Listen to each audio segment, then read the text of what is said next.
It's a frightening thought to comprehend, but what happens if we wind up having a President Trump? Right. Okay. Coming up to you guys in 10, All right. 9, 8, 7.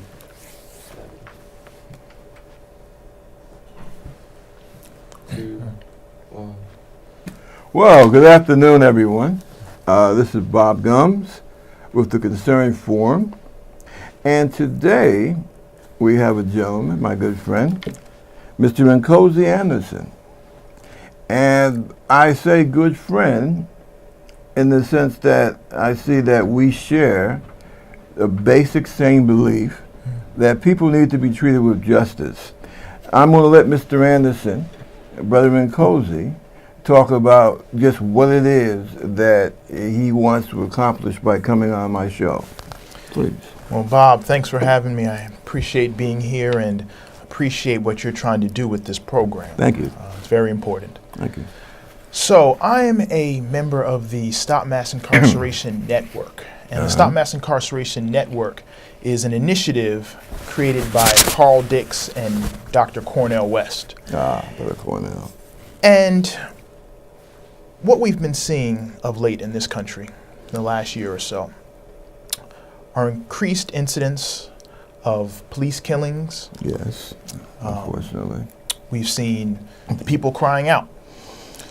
We've seen this in places like Baltimore, Ferguson, Staten Island. Yes. And so the thinking was we've had all these different isolated rebellions, all these different isolated actions to try and bring awareness to this issue. You're right. Now is the time to have a national mobilization, a national demonstration to say enough is enough. This type of police terror that is affecting so many different communities, particularly communities of color and poor communities, needs to stop. And so the idea is called Rise Up October. I like that phrase. Yes. Rise up. Okay. Rise Up October, exactly. And Rise Up October is taking place next week, this week. Yes. Okay. So can we have those dates? So Rise Up October is taking place October 22nd, October 23rd, and October 24th. Now, October 22nd is the National Day of Protest against police brutality, repression, and the criminalization of a generation. This is an action that has actually been going on for 20 years now. This is the 20-year anniversary of that annual protest. And so we're pairing up with that initiative. So that's Thursday. So what's going on Thursday is first at 9:30 a.m. in Times Square, we are calling on faith leaders, celebrities, family members of those who have lost loved ones to police violence, and other concerned folk to come to Times Square, right at Father Duffy Square. And we are going to read the names of those people who have died as a result of police killing. That's at 9:30, 10 a.m. on Thursday morning, October 22nd. Then in the afternoon at Borough Hall, we're assembling at 2 p.m. in Brooklyn at Borough Hall, and we're going to have a rally there. That's Thursday. Friday is the second day of Rise Up October. And what we're going to do is we are going to shut down Rikers Island. We are going to participate in nonviolent direct action civil disobedience. And so we're inviting people to come and be a part of those actions to bring awareness to all the different horrors that are taking place at Rikers Island. And that's going to start at 9 a.m. on Friday, October 23rd. And then the weekend finishes on Saturday, October 24th. We're going to have a massive march, a massive rally. And that's going to start at 11 a.m. We're assembling at Washington Square Park, and the march is going to begin at 1 o'clock. And then we're going to have a closing rally at 4 p.m. at Bryant Park. So that's the itinerary of the 3 days of actions, Rise Up October. Now, if people want to find out more information about this, let me direct folks to go to www.riseupoctober.org. That's www riseupoctober.org. Okay. Now, let me, and I have some reasons for asking this. Please. What politicians or what political figures here in New York have you or anyone from your group, have you had a chance to speak to any of our movers and shakers in the political sphere here in the city? Right. I think the thinking behind Rise Up October is really to make it a grassroots effort. Gotcha. So, for instance, our staff, this is strictly a volunteer effort. We have folks who are donating their time to kind of work towards what we're trying to build for, and that's to stop this police terror. So it's really grassroots, not just in the organization, but in terms of who we're reaching out to. So we're reaching out to people on the street. We're reaching out to people in the projects. We're reaching out to people in faith communities. We're reaching out to people across this nation. We're reaching out to celebrities. We've had people like Quentin Tarantino and Mark Ruffalo endorse Rise Up October. And so we're just trying to cast a wide net, really amongst the grassroots, so to speak. In terms of politicians, we're issuing a challenge. Hey, get with this. Come and see the concerns that we're raising up, the concerns that affect the people who are experiencing this form of terror, and put forth policy and initiatives that are going to support what we're calling for. Well, I tell you what, because I'm supposed to meet with my assemblyman Excellent. or his, I guess, chief of staff sometime this upcoming week. Yes. Now, today is the 17th, so 18, 19, okay. Well, I'm going to make it my personal responsibility. Yes. I am going to call every elected official that represents the district where I reside, and I am going to introduce myself, and I'm going to let them know that I had a gentleman from Rise Up October on my show today, this Saturday, and their cause is a worthy one. And I'm letting you know, Assemblyman so-and-so, or State Senator so-and-so, or City Council person so-and-so, that they would appreciate your presence there. If not you, then at the very least, a senior member of your staff to be out there to show support, to show where your heart is at. Appreciate it. And that's what I'm going to do to help. And I also plan on being at the one when you have it in downtown Manhattan. I plan on being there myself. It's my duty. That's right. I think it's all of our duty. That's right. It's the duty of every American. Let me ask you something, and it's so ironic, and I feel slightly guilty even talking about it, but you know, we just had an incident this past week, and you could say it's a typical incident. Young man driving his car, some minor infraction. Right. I think this was a case that he flashed his lights. I'm not sure if it was on purpose or inadvertently. I think he hit his high beams, something of that nature. And what happens? He gets stopped by the police, and because if I'm not mistaken, he was actually flashing in the direction of the squad car. And what happens? The police stop him, and there is some of the film essentially showing this young gentleman getting tasered. There's some type of scuffle. And then the next thing you know, this young man's dead. Yes. And I couldn't help but thinking another brother bites the dust. But lo and behold, this happened to be a young Caucasian man. Yep. And I know that surprised a lot of people. But when you sit down and you think about it, no, it's really not that surprising, because I think that's a point that Martin Luther King tried to make, that when you start off from a plane of injustice, that eventually it encompasses everyone. Mm-hmm. You know, I start treating you less than human Right. because you're Jewish, and then pretty soon I'm doing the same thing, not only to Jews, but to Catholics, to Baptists, to everybody else, because it's become a set pattern of behavior. That's right. And I am so, I hate to use the term, I'm so sorry. Maybe a lot of people don't know it, but sometimes that term, I'm sorry, it gets to be kind of annoying. I know when I lost my wife, people used to say that a lot, and I know they probably meant well, but in a way, it starts to sound so helpless, basically. And so I don't want to say that to this young boy's family, Right. but I empathize with them as a guy born and raised in the projects, quite literally. I empathize with them. I truly do.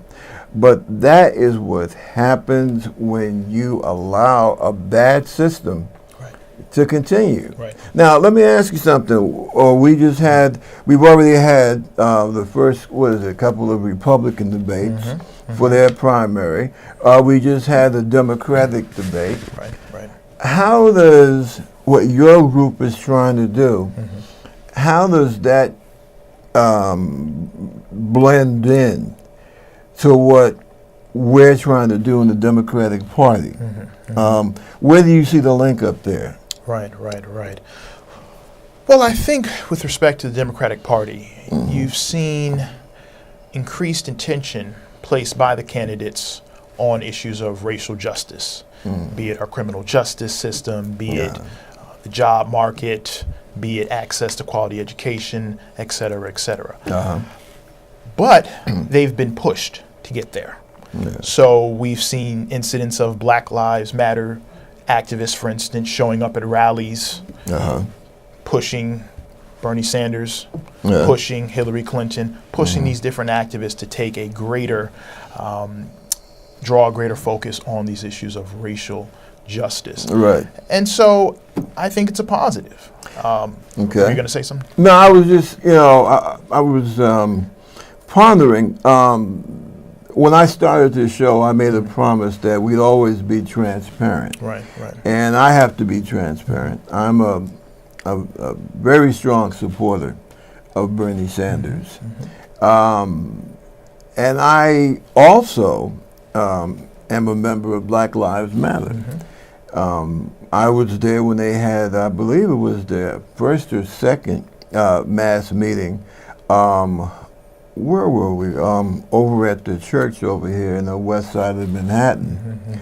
And I stood by that big photograph that they have, which has all the pictures of young people of color and a few older ones. Okay. And it's a picture of all of their pictures.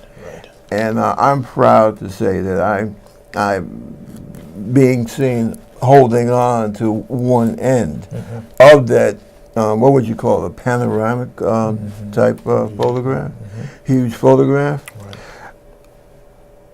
I agree that the confrontation, or I should say the meeting that took place with Bernie Sanders, I think it might have been a little bit too rough edge. I'll put it to you like this. I would not have done it that way, but it is something that needs to be done, maybe not in that particular way. Now, as a candidate, I know Bernie Sanders' record. I remember Bernie Sanders from way back. I remember Bernie and folks like Bernie way before I knew who Hillary Clinton was. Okay, Bernie Sanders was one of those people that marched with Martin Luther King. Okay, when King was marching, not only about the right to vote, but also about racial and economic justice. So I know Bernie's record. I'm more than willing to stand by his record. I'm proud of that record. I also know Hillary. And some people disagree with me because I say the Clinton record. Partially because that's what they requested when they first broke into the national scene. Right. You elect one of us, you get both of us. Okay? Taking them at their word, Hillary was always good in issues of dealing with people, in terms of dealing with people of color.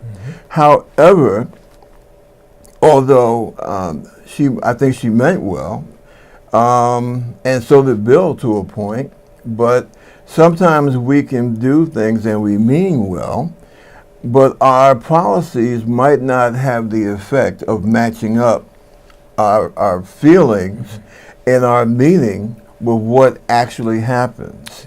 I speak, of course, we're in October, last month, September, I believe back in August, when Bill Clinton publicly apologized.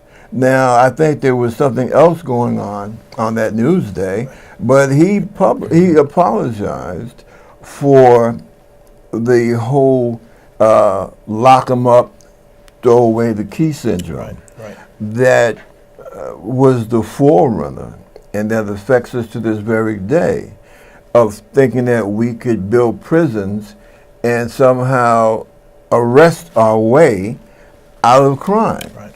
See? Right. And I really want to see Hillary as a Democrat. I really want to see her, how should I say this, enunciate more just what she proposes to do.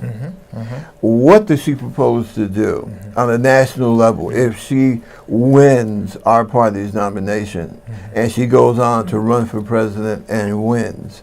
What does she propose to do from a national level in terms of the huge incarceration rates of people of color? Okay, and now we see it also reaching out to young white people with police who, in some parts of the country, seem to have absolutely gone out of control. I really want to know what is her solution to that issue. Right. And I think instead of speaking with members of Black Lives Matter outside of I forgot where she was, outside of a convention hall. She was either getting ready to go on to speak or getting ready to leave.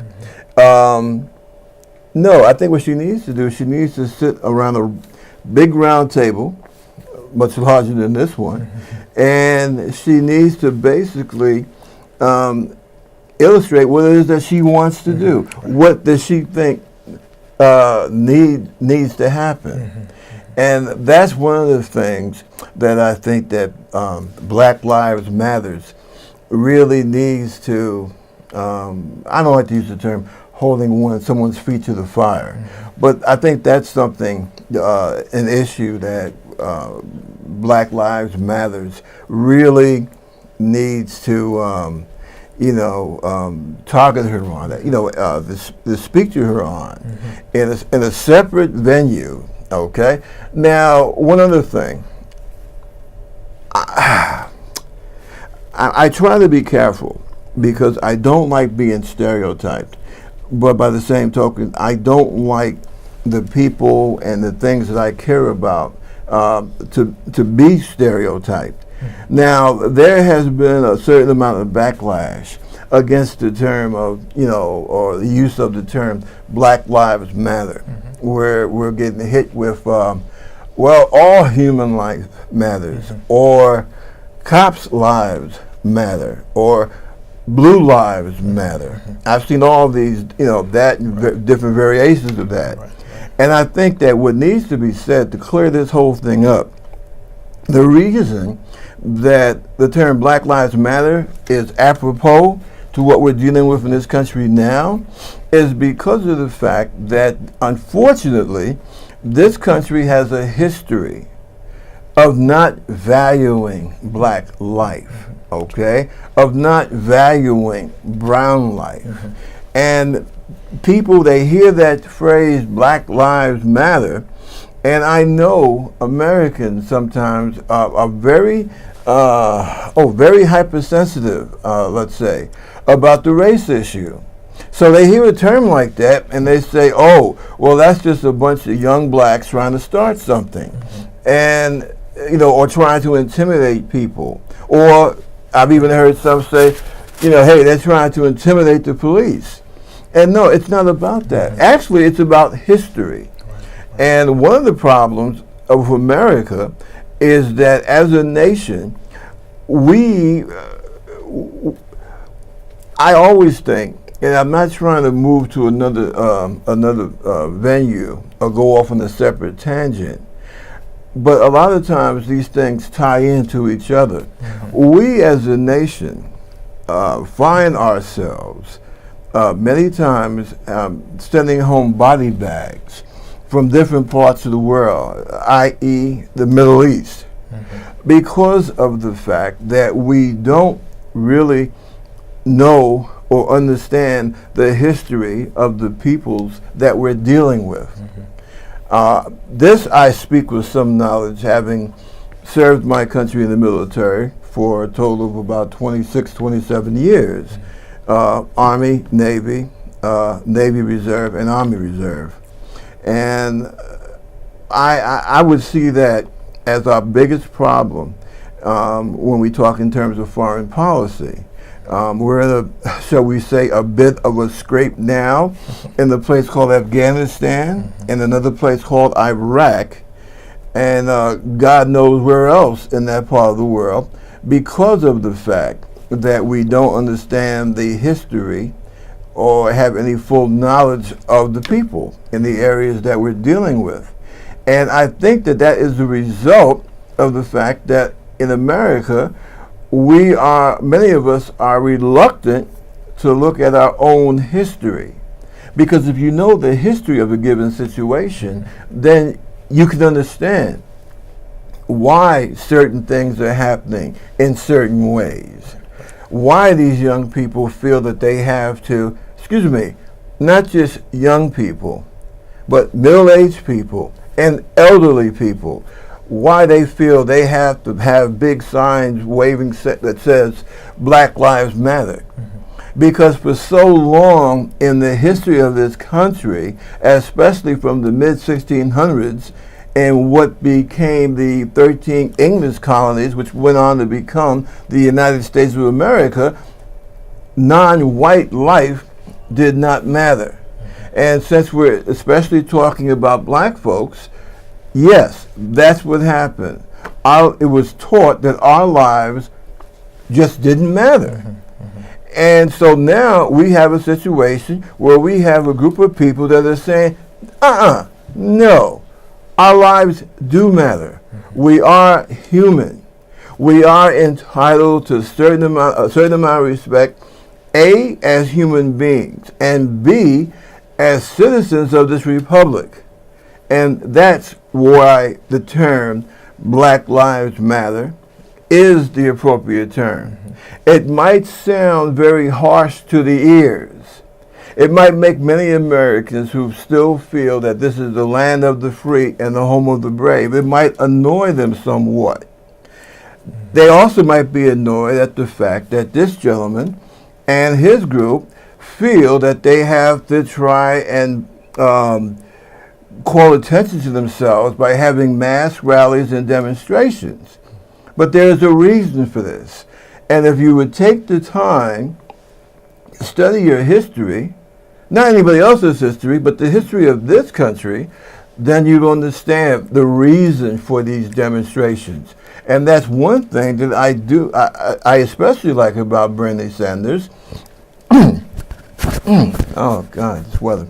But the fact, it changes so much, but the fact that he understands, when he talks about the economic problems that we're having, he can tell us the history of why the economy has turned out to be the way that it is now. And that is the same thing that he speaks about when he talks about the history of black lives not mattering. And that's why. Now, let me ask you this. Folks, you folks on the ground in the movement, what feel do you get from the Republican side of the House? Remember, unfortunately, we are a two-party system. Basically, it looks like with the problems the Republicans are having, it's getting ready to break into a three-party system. One part doesn't know if they want to be Republicans anymore, and the other part, I don't know, they seem, and I've said it before, they seem like an embryonic Caucasian Nationalist Party. Now, what vibrations are you getting from the candidates, Jeb Bush, Donald Trump, Marco Rubio, folks like that? Tell me, how do you all feel about those guys? Right. All right. Well, I think you put on the table a lot, and I do want to respond to some of the things that you brought up. That's what I want to hear. Very good, exactly. So I'll try and run down the line. I think you bring up a great point in terms of Hillary Clinton and the need to hold our politicians accountable. And so for me, when I look at politics and when I examine candidates, I go straight for the policy. Right. These folks are professional politicians. They know how to speak. They know how to tell us what we want to hear. But you get the real pulse of where they stand when you look at their policy. Right. So for Clinton, you're right. We have to take into account her record when her husband was president. Welfare reform, abolition of Glass-Steagall, the war on drugs. These are all things that were detrimental to poor people and people of color that were enacted under the Clinton administration. Right. And so Hillary has a lot of work to do to not only assure us that she cares about Black Lives Matter, but that she's willing to put forth policy that is a departure from the policies of her husband. This country has always, in terms of being a democracy, it has always required the participation of its citizenry. Folks have always had to hold our politicians accountable, and folks have always had to fight for justice. One of the things that disturbed me when hearing about the recent meeting with Hillary Clinton and a lot of the Black Lives Matter activists is that these activists came out of that meeting saying that Hillary was adamant that changes to our criminal justice system do not come down from the federal level, and that the focus should be on states. That's problematic, especially in terms of black liberation, because our history has been appealing to the federal government to come down and overrule the frequently racist policies of individual states. Right. So in our discourse today, we always hear the right talking about, well, states' rights, states' rights, states' rights. That's kind of been the history of political discourse in this country. And the Black Freedom Movement has always understood the importance of bringing pressure to bear on the federal government. So that's very disturbing. So I think that we have to hold our politicians accountable. In terms of the term Black Lives Matter and how that can be controversial, we've also run into a lot of pushback in terms of when we say we need to stop police terror. A lot of people find that off-putting. But I think you bring up a good point in terms of the need for us to be morally consistent. We can't just concern ourselves with issues that may affect us. We have to be concerned about the issues that affect our neighbor as well. And so I have to be concerned with fighting anti-Semitism. I also have to be concerned with liberation for Palestinians who are living under occupation. I have to be concerned with climate justice. I also have to be concerned with stopping patriarchy. I also have to be concerned with immigrant rights. We have to be concerned about all of these justice issues that are in our society. That's what being morally consistent is. And so my response to those who take issue with slogans like Black Lives Matter or slogans like ending police terror, for so many people in our communities across this nation, particularly communities of color and poor communities. The relation that they have with the police in their communities is one of terror. You look at the death of 12-year-old Tamir Rice. This was a boy playing in the park. He was shot for having a toy gun. How can we say that what his family is dealing with now is anything less than terror? We see someone like Walter Scott running away from a police officer and being shot in the back. How is that anything less than police terror? And so my point is, for so many communities, they are lifting up their cries and saying, hey, enough is enough. We need to stop police terror. Enough is enough. Our lives matter. Hear us. Join us in responding and pushing back against these abuses. And so that's what being morally consistent is. If you're wondering, okay, why should I be concerned with Rise Up October and what these folks are trying to do? I'm inviting folks to expand your level of empathy and to hear the cries of people across this nation who are saying, hey, we're living under these forms of terror. Enough is enough.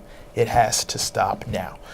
Now, in terms of the Republicans, I think what we're trying to do in terms of Rise Up October is draw attention to this system of police terror, not just the actions of bad police officers, because we're going to have bad police officers like we have good police officers. Right. I mean, that's across the board because we're all human. We have bad teachers, good teachers, bad politicians, good politicians, bad clergy, good clergy, and so on and so forth. So we have good cops and we have bad cops.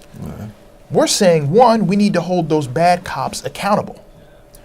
And if folks are interested in seeing good policing in our society, you should want to hold those bad cops accountable too. Bingo. But the fact of the matter is, there you go. You look at 2014, over 1,100 people were killed by police. In 2015, we're at 900 plus and counting. How many cops have been indicted for these killings? And so, again, if you're interested in good policing, then we have to hold those bad actors accountable.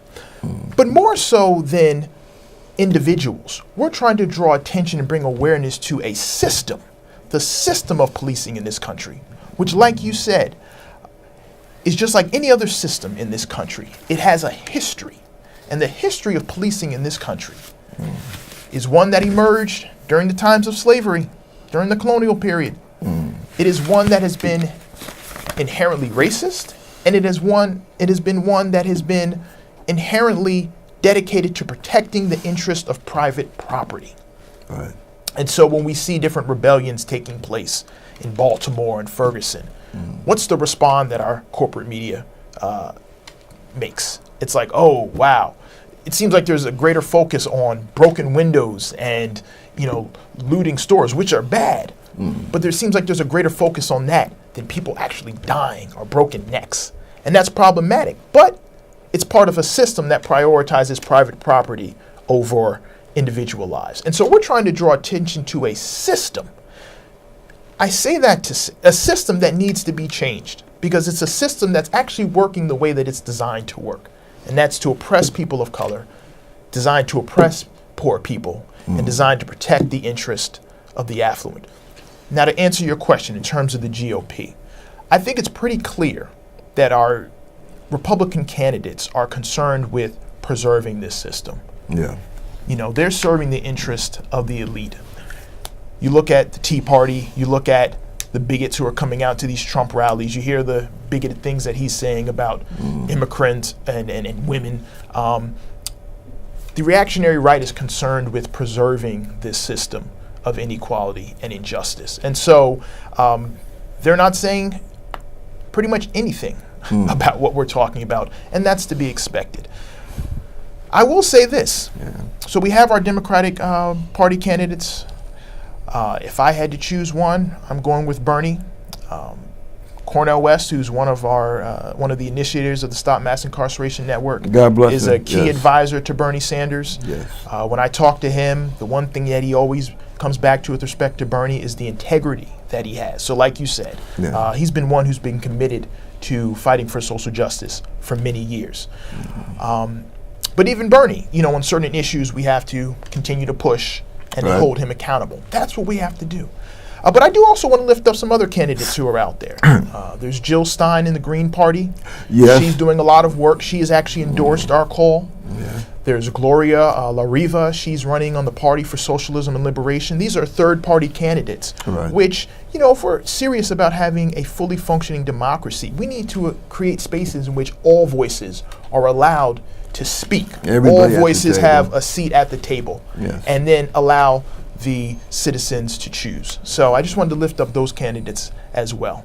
Hear, hear. Hear, hear. That was a mouthful, but you brought up a lot of issues I wanted to respond to. No, that's exactly what you're here for. And I am look, I'm proud when I see brothers and sisters actually starting to really go out, take it to the street, and these calls for justice. Now, one of the things, like you said about bad cops, now, according to the head of our police union here in this city, Sergeant Lynch, Brother Lynch. Brother Lynch says he would give us the impression that there is no such thing as bad cops. There are bad citizens who don't know how to properly conduct themselves when dealing with police officers. Remember that literally the hell that was raised at the mayor because he said after one of these unfortunately typical incidents where a young black man was killed, and the mayor made the comment that, well, my son being biracial, I also had to give him the talk about how I'm a father, and I know about having to give the talk. Yep. When I was a kid, I received the talk. Yep. I'm quite sure in some form or fashion you received I most certainly the did. talk. That, America, is our history. And it has Okay? helped me out on numerous occasions. I'm there with you. You know. I had to give the talk standing in the dress Navy uniform in Fairfax County, Virginia, one evening. It makes no difference. PhD, sailor in the United States Navy, district attorney. Unfortunately, in too many cases, a lot of cops will just see the color of your skin. Now, people have tried to hold in conversation, have tried to hold my feet to the fire because they'll say, oh, well, you have incidents with black and Latino cops. Are you going to accuse them of being racist? My answer to that is yes, because they have been ingrained in the racist system. Conditioned, right? You know, that's the better word. Right. They have been conditioned in a racist system to act a certain way, to respond a certain way. I mean, we have to remember, and no, I'm not trying to say that every cop of color is like in old apartheid South Africa, but that's a prime example of what happens when you have a bad system. Right. Okay? Compels certain behavior. Exactly. So That's we're saying that's we what have to happens. change this system. Right. You know? Right. It's not so much the people, it's the system that in the way that it interacts with people and causes people to act. Now, there's another point I wanted to make very quickly. Oh, yeah. We're talking about the Republican candidates. I think it was Donald Trump that said something to the effect that Black Lives Matter, they wouldn't dare to appear at one of his functions. So that leads me to believe that, the reason that they wouldn't dare to appear is because they would be afraid that they would come to some physical harm. So I guess that in your mind, Mr. Trump, that is the proper thing that has to go to a demonstrator's mind in free America. The fact that if he or she showed up at one of your campaign functions, that they would have to be in fear of their lives. Because the way that he said that, that gives me the impression that you were trying to do something to inflict some bodily damage on the people. And we do know that in the case of Latino or Hispanic demonstrators, or just people who were there with questions, that they have been subjected to physical harm or damn close to it. He had something about, 2 or 3 days ago, where I believe a Latino demonstrator was spat upon by Trump's crowd. And I'm saying, is this the answer that people get when they call for justice? Is this, you see, this is the thing that I think a lot of Americans really need to take into account. How we not only see ourselves, but how does the rest of the world see us? Right. See, having been in the military, and I know I talk about my military experience a great deal, but I don't see how I could be honest and talk about American politics, the ramifications of the politics and the economics and the social life that we have here, without speaking about the military, because in the military you begin to understand and you actually see that to a very large extent this is an empire. Yes, it is. You know, we can't make any mistake about that. And how we're perceived throughout the rest of the world has a lot to do with what kind of nation we have here at home. Real quick aside, when I first got to the Pentagon and the White House, because I had to go between both places the 5 years that I was there, I was assigned as a Navy guy to DIA, that's Defense Intelligence Agency. It's the uniform side, you could say, of CIA.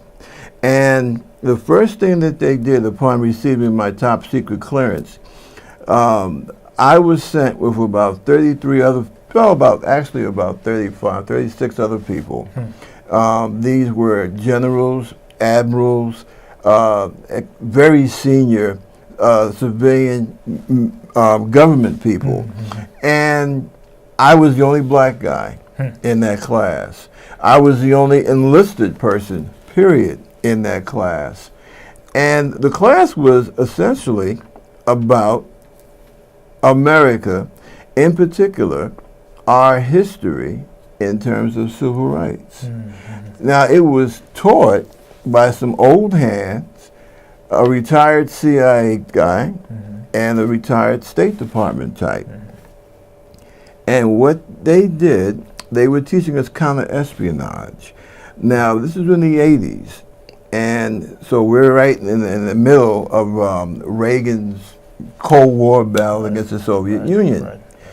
And, of course, America's trying to go throughout the world winning hearts and minds. Well, they showed us in that 2-week class how the Soviet Union was actually winning to a very large extent. South America, Africa, the Caribbean, Southwest Asia, and well, we had already blown Southeast Asia by that time because Nam was over, thank God. But basically, they were showing that what the Soviets were doing, they were just giving people around the world the news. The way that, for example, you're a demonstrator, and of course you know the whole story, Bull Connors, the police dogs biting on the 15-year-old boy. That picture, by the way, went around the world quite a few times.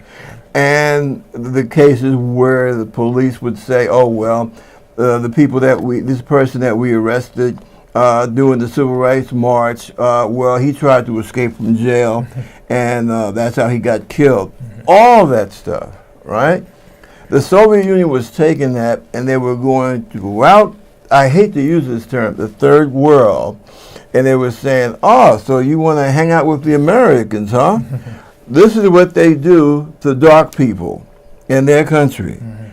So you're going to believe that stuff about land of the free, home of the brave, the free market? This is what they do to people of color and poor people. Right, right. And that is one of the main reasons, especially throughout the Kennedy, Johnson, and as quiet as it's kept, people don't really talk about them much, Kennedy, Johnson, and Nixon. The big emphasis on the federal government saying, we as a government are on the side of civil rights. That's why, because it was a national priority for the sake of our national security. Right. Because as you know, being an educated man, many of the things that the United States needs to continue in her pedestal as a, quote, world power comes from the non-white world, Right. okay? Right. It comes from the Latin world, it comes from the Asian world, it comes from the African world, it comes from the Middle East, okay? Natural resources, strategic materials. And that's why it was considered to be, really, I would say, up until about halfway through the first Reagan term, it was considered to be a national priority for the sake of national security. And when people talk about and try to denigrate folks like yourself and what you're trying to do, when they call people, oh, well, these are just troublemakers. You're either a young troublemaker or you're just an old troublemaker. You're an old red, like Trump is trying to label Bernie Sanders, okay? They really don't know what they're talking about. They're just being plain ignorant. Because how we treat our people here in this country, it's how the world views us as a nation. Exactly. What were you going to say? I mean, I think you're spot on. I think one thing we have to keep in mind is, remember, during the time of Kennedy and Johnson and Nixon, these people were being pushed. There was a movement that was bringing to attention of the world these horrors that were going on. And so King, for instance, Martin Luther King Jr., was very intentional in terms of making sure that the media was seeing what was happening to nonviolent protesters when they were being sprayed by the hoses. Even the kids. That was something that was debated within the movement. Right. Do we put our kids out there on the front line? And King said yes, because he knew that the media would pick it up. He knew that it would be blast across the world, and then the pressure would come back on the United States government. It did. It's that it did. Yeah. So you see that. You see King. You see, someone like Abraham Joshua Heschel. You see Malcolm X. You see all these folks in that period understanding the importance of lifting and connecting the Black freedom struggle and struggles within this country to international struggles. Okay. And so, go ahead. so just real quickly, and so that's why we saw the federal government respond. Now, it's also interesting to note, though, that Johnson, for all of the great things that he did for racial justice, he and King split. Why did they split? They split because King started to draw more and more attention to the Vietnam War and critiquing America's imperial presence around the world. And when he started to do that, that's when the federal government said, we can't back you anymore. That's when even people within the Black freedom movement said, King, you're off on your own. And, sadly, April 4th, 1968, he was assassinated. A year to the day after he gives his famous Beyond Vietnam speech. So I just want to say, I guess we're trying to carry on in that tradition today. Well, with what we're trying to do. Well, I'll tell you, my brother, you're carrying on in an excellent tradition. Let me first of all say that. And also, I remember that speech about Vietnam. He gave it right up over here at Riverside Church. Sir. Yes, sir. And I remember my mom pulling me by the ear to make sure, because I was, Catholic. I'm going to Catholic school. But she was from the South. She was from Virginia. And I had to go to hear Martin speak. There was no ifs, ands, or buts about it. And now looking back on it, that had to be one of the greatest days of my life. And I am so happy to be able to talk with someone else who doesn't, you know what, I'm going to tell you something. And a lot of people might dislike what I have to say. And when I rub my eyes and I am just so tired, that's literal. Okay, that's not an act. I am so damn tired of hearing I have a dream. Because Martin Luther King was about so much more than that damn I have a dream speech. We don't talk about what happened after he gave that speech. We don't talk about how he was hounded and harassed, and then they tried to ignore him, and how he was cut off from all the so-called supporters who had stood behind him when he was going toe-to-toe with Bull Connor. Right.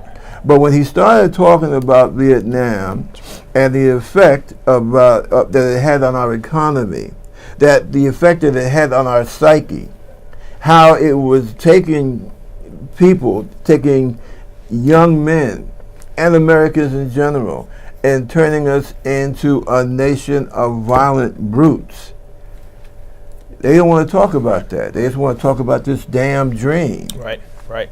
And I think that that's one of the biggest problems that we have had. See, I might be totally wrong, but I think the biggest problem that America has, notice I say America, I'm not saying the black community, because we all live here together. Right. The biggest problem that this country had is the I hate to use the term death, but let's just say the diminution, the deterioration of the civil rights community, because we have had none to speak of until folks like yourself, like my good brother Cornelius, like all of y'all, you are the ones that have kept this alive. And see, America needs that movement. It's because of the lack, or the perceived lack, of the civil rights movement that we're having these problems that we're having now. That we're having the problems of seeing young white men being attacked and abused by police. Because like Martin would say, injustice is, you can't just bottle it up and just say, okay, well, this bit of injustice, this is just for black people, or this is just for brown people. No, injustice is like any other disease. It spreads. That's right. And that's where that moral consistency comes in. That's right. Because you can't just continue to be unjust to one group of people. Because eventually it's going to spread. It's going to poison the whole body. It is an evil. And that's what we've had here in America. The economic injustice. Remember, blacks are lazy. They don't want to work. Now you go out into the Midwest. I was out there for the Obama campaign in 08. Okay, and what did I see? I saw a bunch of white guys hanging out, laying around. You go through parts of the Midwest, you got whole counties where the biggest thing going is, how can I try to get on disability? Right. You know what they call it? They call it white folks welfare now. Disability.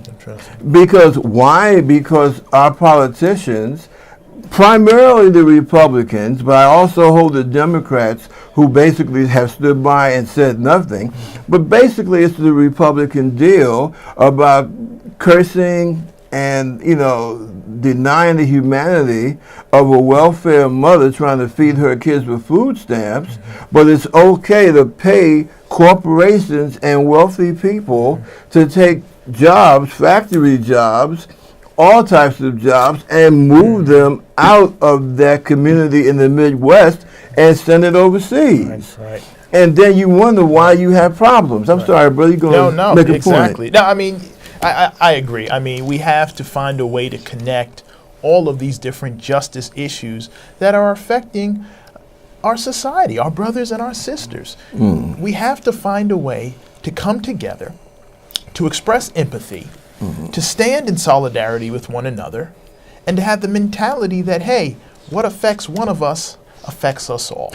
Well, no, Please, let me yeah, say yeah. this, and I'm sorry to keep reading over like this, Right. but I have a tendency because these issues that we're speaking on, I take it to heart. So I have to be careful as the talk show host, because I do have a tendency to basically get on a tangent. But I feel that these are issues that A, they're worth getting onto a tangent about, and B, people should have been getting on tangents about these issues quite some time back. That's right. But when you talk about the Republican Party and the damage that they have done and how they filter, or how I should say, how they figure into this question of this police brutality that we're seeing, the worst thing, even beside the denial of climate science, which is something that again affects us all, the worst thing that the Republican Party has done to this country is what you just hit on. The Republican Party in the last 3.5 decades, they have taken away the concept of a United States. It's about every dog for himself. And if you're too lazy or you're too stupid to have a decent quality of life, then it's your fault. And the government has no business helping you. And see, to me, that is the capital sin. That is the infamia of the Republican Party. They have taken away our sense of nationhood. They have taken away our sense of unity. And they have basically said, well, we're just a bunch of separate people, with the obligation to just look out for ourselves and maybe our families, and that's it. Right. And I tell you, being I'll always be a military person if I live to be 200, but I have a difficult time with that, because a nation that has that type of attitude about its citizens, they have absolutely no right to request men and women to go and risk and lose their lives, and in some cases their sanity, and in some cases their arms and their legs. They have no right to ask people to go overseas at the behest of their foreign policy to sacrifice like that. For what? If we're all supposed to just be about ourselves. Go ahead, and just going back to King, I mean, two things about him, and I want to make a point. I would recommend folks check out Cornel West's recent book, The Radical King. It features a lot of King's writings towards the latter end of his life, where he's talking about a lot of things that we're talking about. But we're trying to stand in that tradition of King, of prophetic speak, of not just looking to our politicians for the answers, but saying, hey, we are the authors of the future that we want to see. And so that's why for Rise Up October, we're calling people out into the streets. Again, www.riseupoctober.org. We need to raise money. We need people to show up, and we need you to help us. Thank you. Well, there you have it, folks. And this is Bob Gumbs of the Concerned Forum with my brother here. Thank you.